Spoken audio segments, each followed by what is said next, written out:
make it without crying. That's my goal.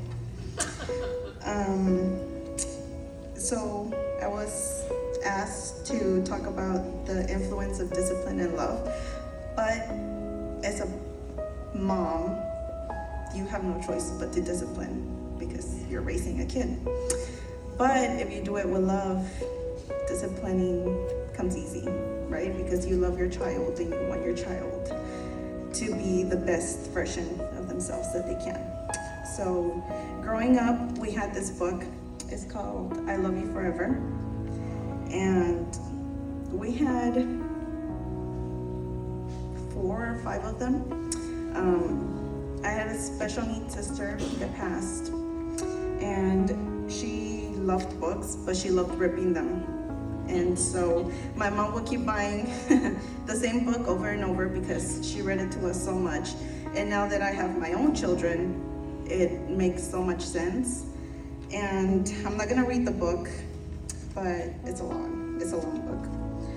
But pretty much the book starts off with the new baby, right? You come home with your new baby, and it's cute, and the saying throughout the whole book is, I love you forever, I'll like you for always, as long as I'm living, my baby you will be.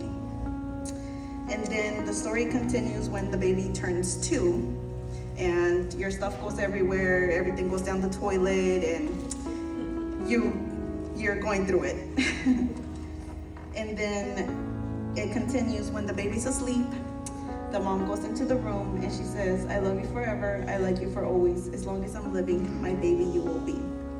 And then the story continues throughout the whole life, and then the baby turns 9.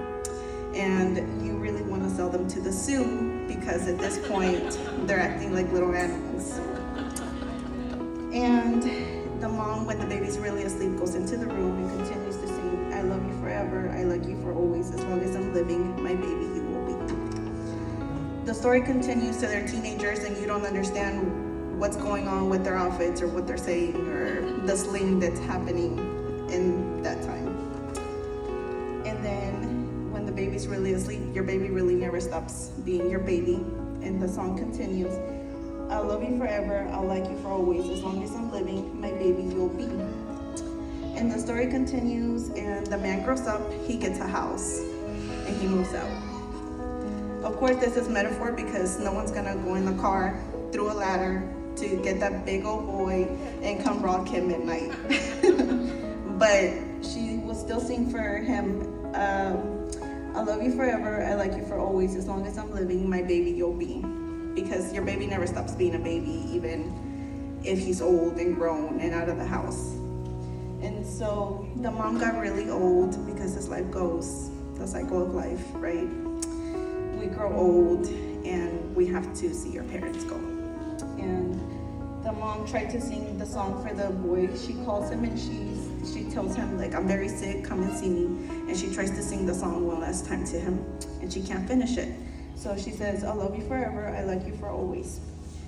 The baby then holds the mom, and he sings to her, I love you forever, I like you for always, as long as I'm living, my mommy you will be.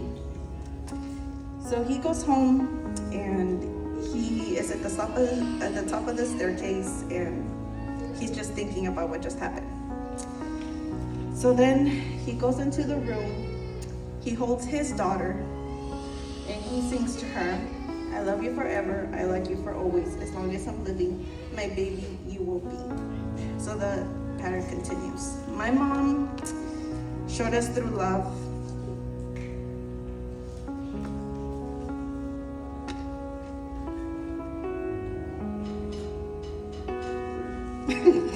thank you, how to love each other.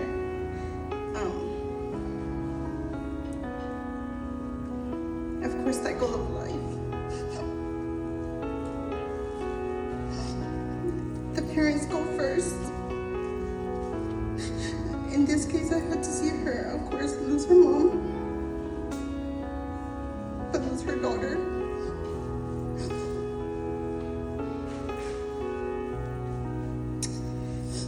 But the love still continues, and it shows on her grandkids.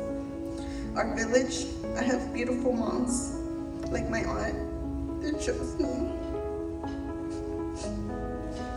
what it is to love your kids unconditionally, even when you don't know and when you want to strangle them, because they're not easy. But as long as you love them and teach them through loving them, you cannot discipline them in the wrong way, because love speaks louder than anything else. So buy your book, pass it on. They should pay me for this. But yes.